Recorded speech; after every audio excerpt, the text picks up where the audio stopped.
anything, may it be art, may it be science, when you decide to take up for teaching, you must be thoroughly versed with that, and you have to really know it well before you go into it. So that's my belief when I start teaching something. So dance classes, maybe next life, maybe next life. And if I'm not attaining moksha, probably I will not. I have got lots of things to clear out here. So maybe one more life, I would love to go for a moksha, but probably might not be. Okay, so talking about what I was just saying now, and how I have seen the qualities of nature changing things around me and changing things in my mind of how I have been seeing stuffs lately, is very closely related to the gunas. So I wanted to talk a little bit about the gunas in case you do not know, and then I'll come to its moral values of life. So gunas are something, basically the gunas means qualities, and this means the qualities which an individual possess inside themselves, and there are three basic qualities. And the number three has got a lots of importance, and in Hindu mythology it comes from the Holy Trinity, which we spoke about the last time. That's Brahma, Vishnu and Shiva, the creator, the sustainer and the destroyer. And this Holy Trinity resembles everything in our world, in our body, in our surrounding. So Brahma, Vishnu and Shiva are the three main gods, just in case you do not know. And there are many, many gods, like hundreds of gods in Hindu mythology, but these are the three main gods. And most of the histories of yoga related stuffs would be from these three gods. So this gunas was first time being spoken or taken down into the path of the yogic process through the Bhagavad Gita.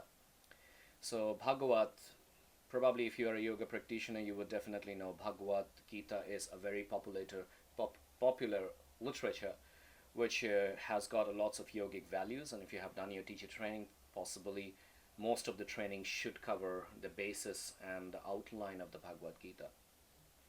So Bhagavad Gita basically is a conversation between Arjuna, who is a warrior, and Krishna, who is a charioteer of the warrior, and they were having a battle between the family, between the paternal brothers, but I'll keep that part aside. And so Bhagavad Gita, these three gunas were being spoken, the three qualities in our life and in our surrounding life. And these three qualities sustains in every individual, every living being. It is not just only human being. Every single living being have it. It is all about a little bit more or less, depending on what kind of being you are and how evolved you are. So the first is called the Tamas.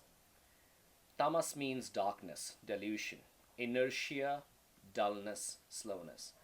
So imagine that sometime you're feeling extremely lazy.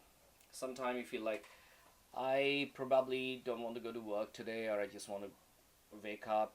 Sleep is kind of good, but I just still want to stay. All right, hang on for a sec.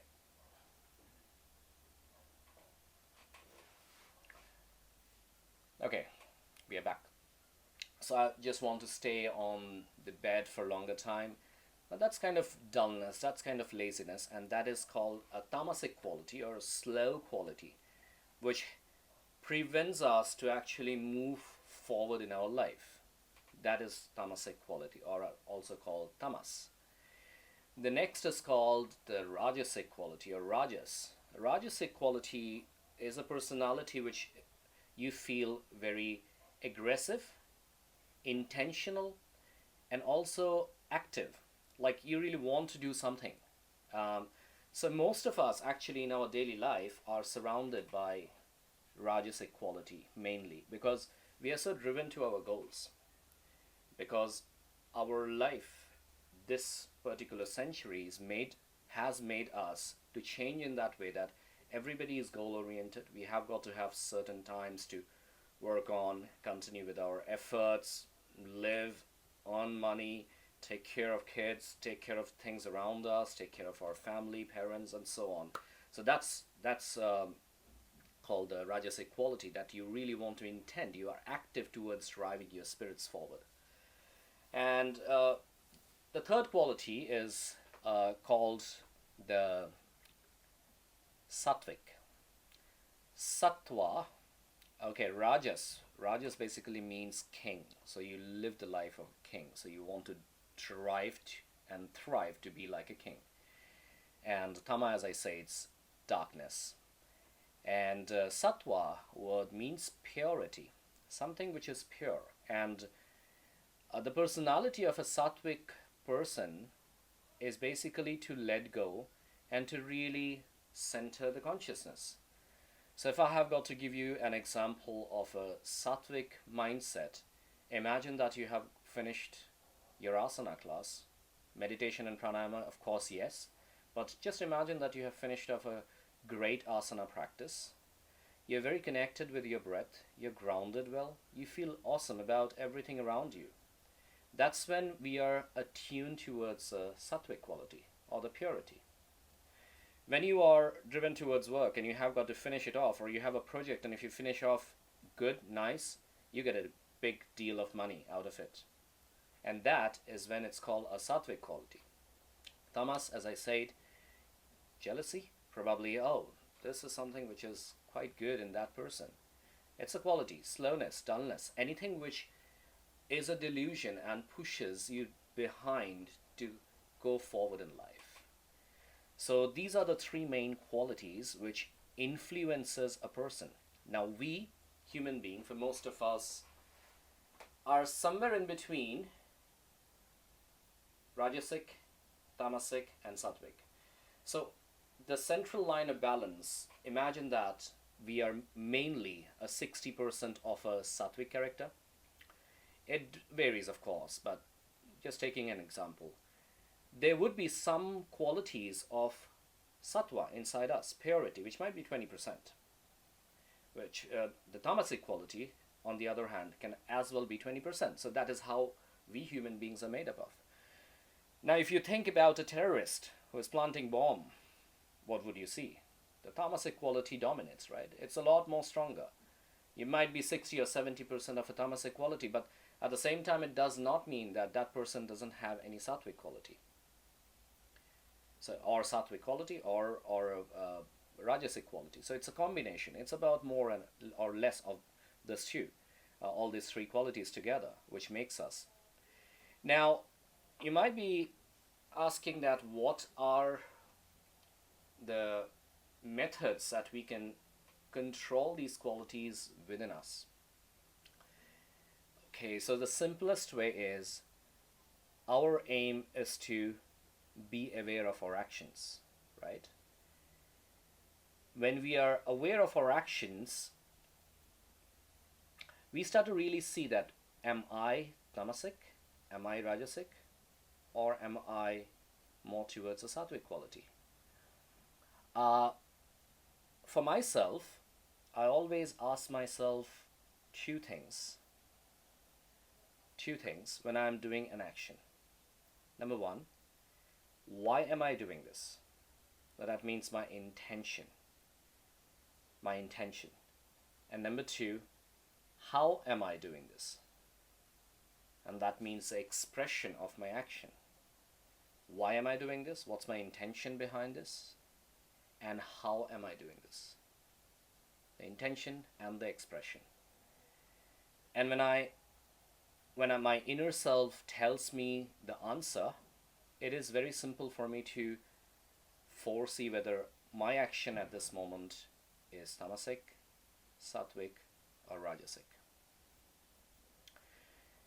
It is not that we all human being needs to be perfectly sattvic. Like the rishis, the sages, those who meditates for hours and hours, days after days in the Himalayas, their sattvic quality is extremely strong. And it is not at all important that we are all sattvic. But if our majority of the life of how we spend ourselves is sattvic, then by nature we become joyful, because that is the quality of sattvic person. And when we become joyful, that is what we share with people around us, right? Like when we have that inner joy, that inner satisfaction, the sense of gratitude towards life multiplies, and that is when you really feel like, oh, life is good. When you spend time with a person who is joyful, you feel happy. And that just simply and clearly means that, right, the sattvic quality in this person is high. So it's about trying to balance those qualities, checking with ourselves the expression, why, or rather how, and the intention, why. So imagine that you are all sattva, you're all sattvic. You would actually be like this whole day. Like, okay, I'm here, present, conscious all the time. And if you're really conscious, that's a good thing. But then if you do not have any tamasic quality within you, probably you cannot go to sleep as well. Because tamas is the force which actually slows things down. It dissolves things down. And then once you are in the bed, if you're completely conscious, you have no sleep, right? So that tamasic quality is as equally important, but it is about when and how. When and how. If the tamasic qualities comes inside of us when we are with our friend, that's probably not a great thing to happen, because that's when we start to compare. That's when we start to think that, okay, probably I wish I can be better, or I can be richer than this person. So it's about when and how to bring that tamasic quality inside. And as long as the sattvic quality dominates within us, the tamasic quality and the rajasic quality will find its space to be inside of us. So another way, another method of knowing that how I can incline more towards sattvic or rajasic from tamasic is to check what we are eating. If you Google about the three gunas, you will see that there are different kinds of food which builds these three different qualities within an individual self. If you are taking food like meat, fish, even eggs, these are usually taken as tamasic. That means when we consume these, it slows us down. It slows the action of cigarettes, alcohol, all of these. It slows the mind down. It seizes that potential to be creative and thoughtful. Now, do not get me wrong. I'm not saying, hey, you guys need to stop. This is not right to eat this. As I say, tamasic, sattvic, and rajasic. All three has to be present in a person, in this world, in this modern world. But it's trying to get that fine line of balance.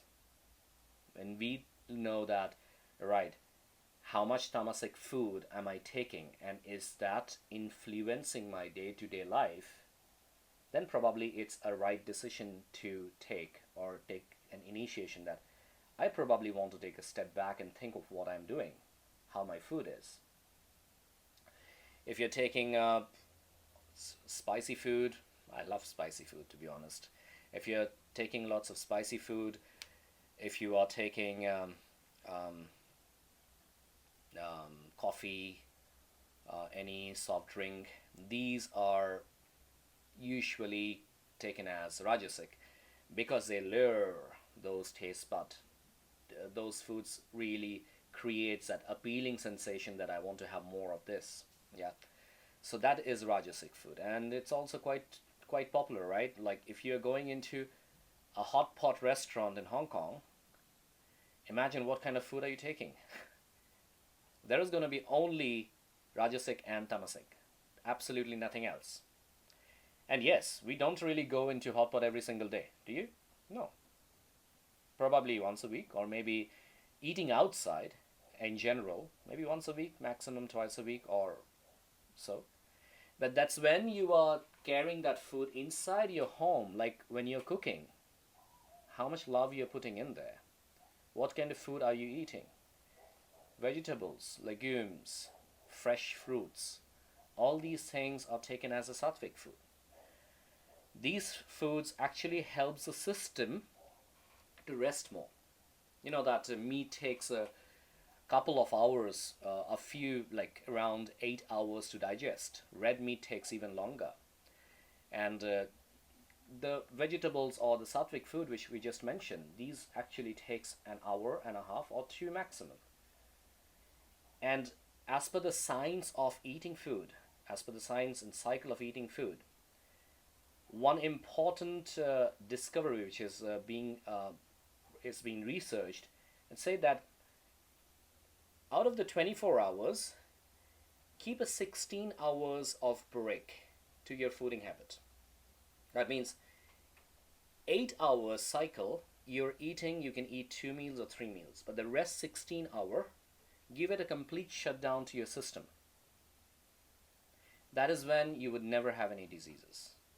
It's being proved by the doctor, and this is one kind of eating therapy which lots and lots of people are taking in these days, and it's pretty successful. So imagine that if you're having lots of tamasic food, then probably you're letting the digestive system to constantly work for hours and hours. So right intention. So first step in our life, what we can do is trying to check, why am I doing this? If I'm doing this, how am I doing this? The right intention, the right expression. Secondly, checking with ourselves, what kind of food am I eating? Do not worry that you have to change over time. We have got a long period to work on. Life is long, right? But take that initiative to see that, am I working towards some positive change? And this is for me, I would call it spirituality, because you're connecting more with your inner self, your spirit.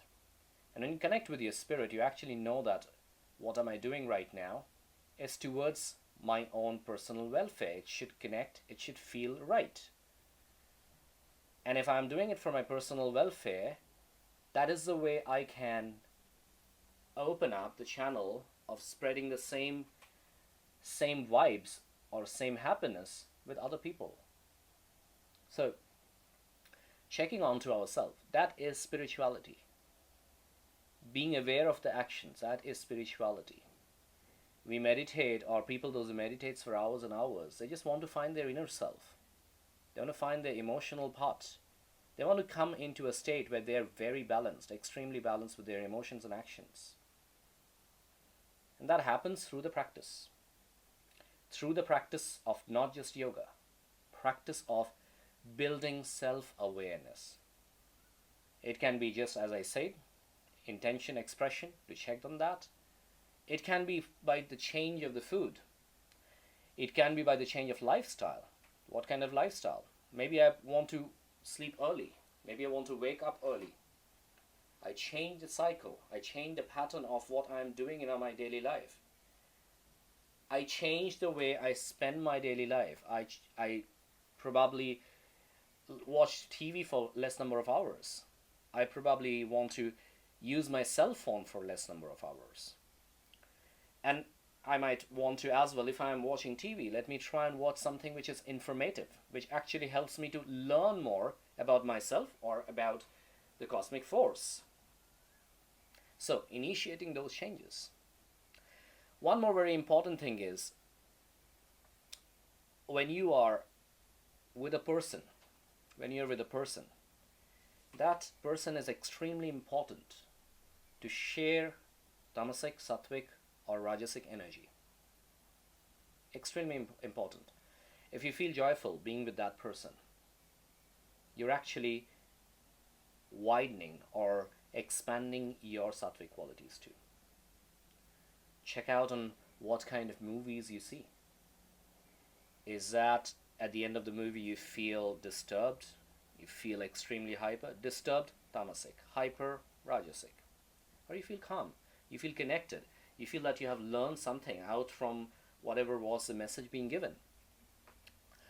Um, Also, many of us listen to music.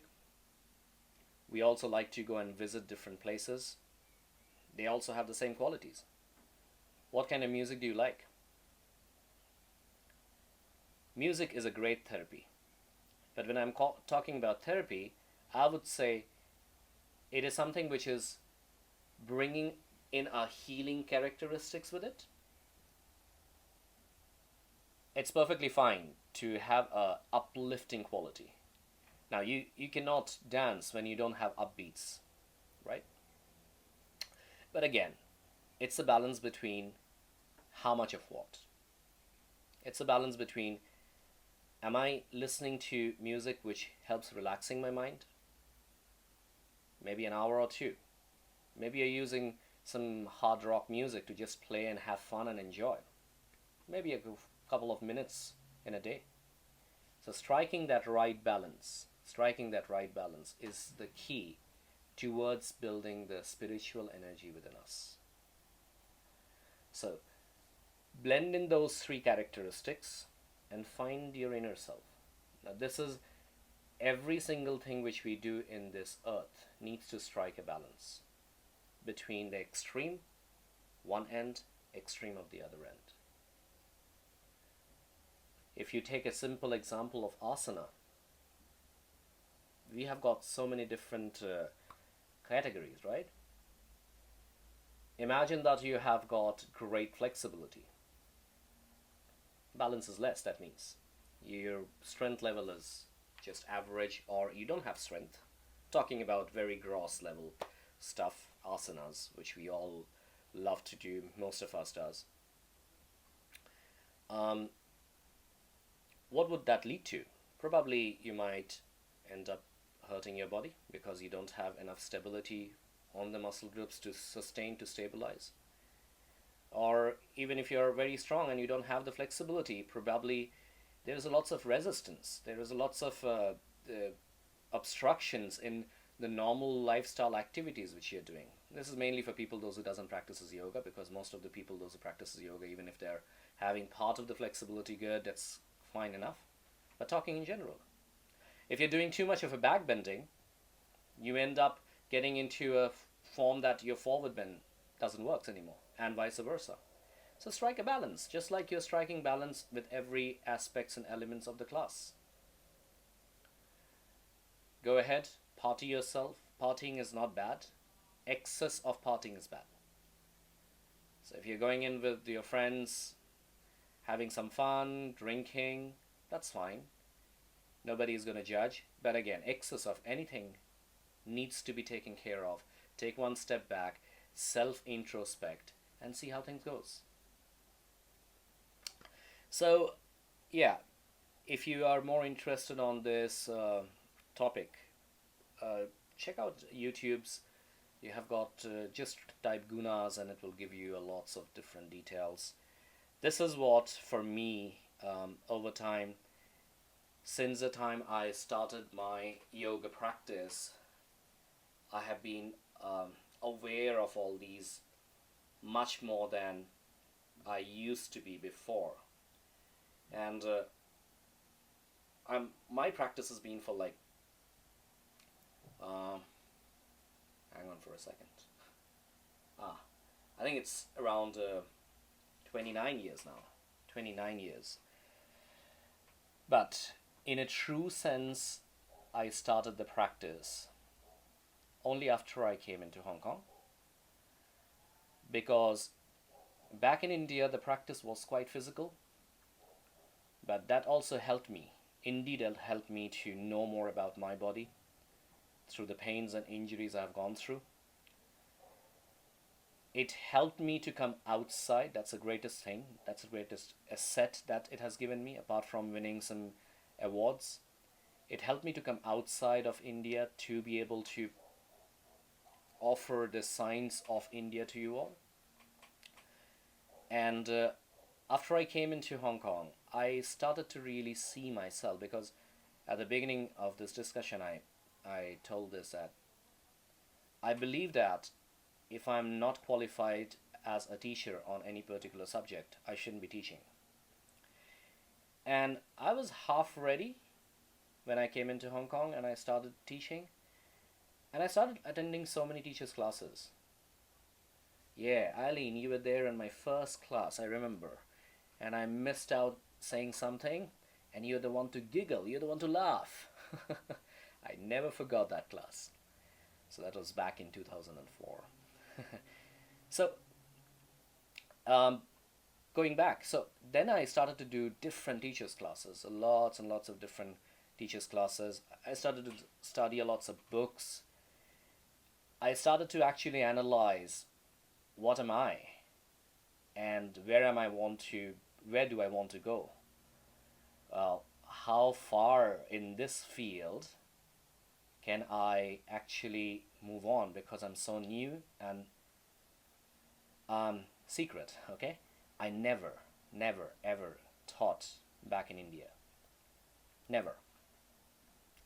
My teaching ever in India was extremely basic. Extremely basic. I will tell you how. So if you are going into a seated forward bend, you would say, keep your legs straight.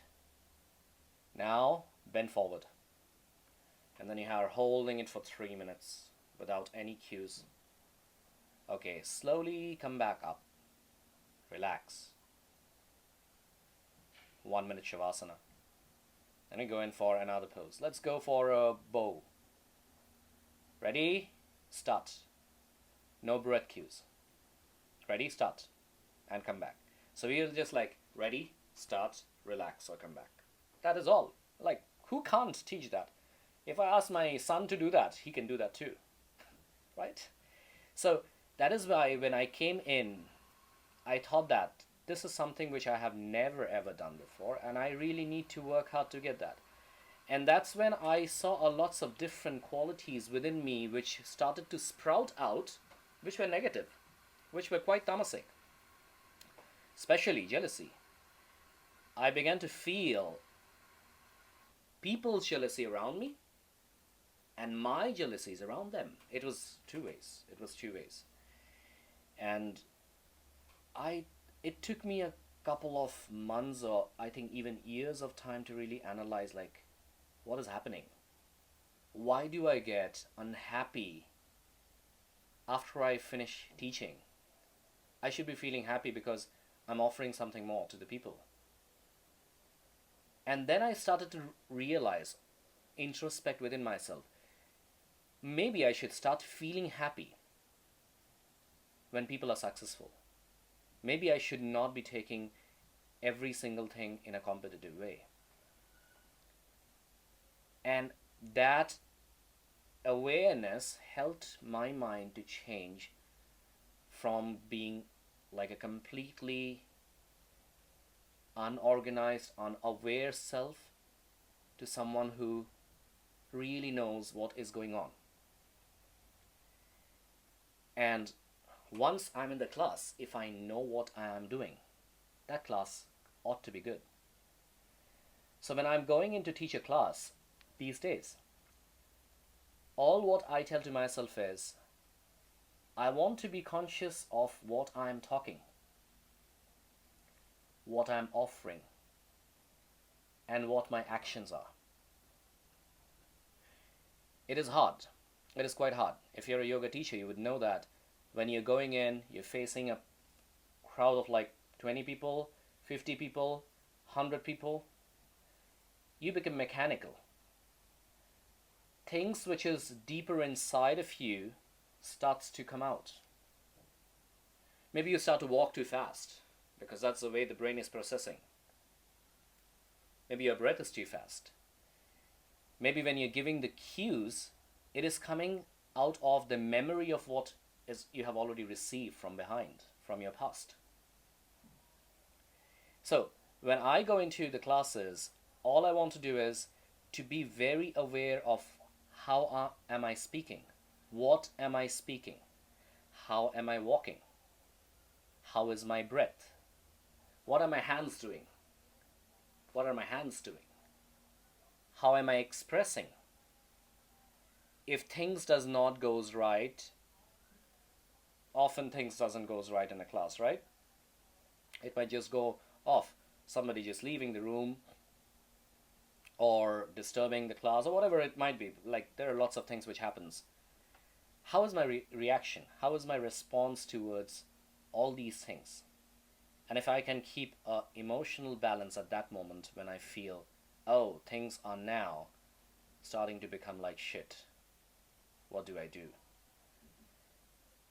And so do I do these observations when I talk to a person. When I want to express myself. Sometimes, you want to express certain things to people, but they don't like to listen. So instead of me trying to pour my own opinion on a person, if I'm talking with a friend or relative or someone, I would take a step back and let that person to explain. If I feel that there is a possibility of chipping in, and if I don't want to change that person's mindset. But if my opinion can help that person to see things with more or better clarity, I would do that, or else I will keep that step back. Because then it starts changing into an argument. And again, when you're going into arguments, you are probably not aware of your actions. If you are aware of the actions, why there is an argument anyway? Because both parties think that this is right, I'm right, you're right. So it is okay to be wrong. It's okay to be wrong. We don't have to be right all the time. And that is a part of Tamas equality within us. So yeah, that's a bit of sharing of what and how I had been looking into my life based on all these three qualities. And I would obviously suggest you take the initiative to self-introspect, see what kind of food you are eating, see what kind of people you are going along with, whether they make you happy or not, see what kind of practices you are doing. Vinyasa practices can always be uplifting, rajasic, but at the end of the day, Sattva is the purest form of all energies, and we want to keep that cleanliness, that purity within us, because eventually that will make us feel joyful in our life. That inner joy, the contentment, the ups and downs would all come into a plateau when we have more stronger sattvic qualities. And that's why it's important that we see more towards ourselves cultivating that sattvic quality. Hence, the whole intention is to work towards pranayamas, meditation. If you enjoy the asanas, definitely find your meditation inside it. It's not going to be absolutely perfect one, but it's still a good start. The body is in action, the mind is reserved in the body. It is a kind of stillness. You're working with your pranayama, your breath is there. But gradually take some initiative to take a step back, sit down, sit still, just observe your breath. If you don't know how to meditate, just observe your breath, do some nadi shodhana practices, and that should help to conquer that balance.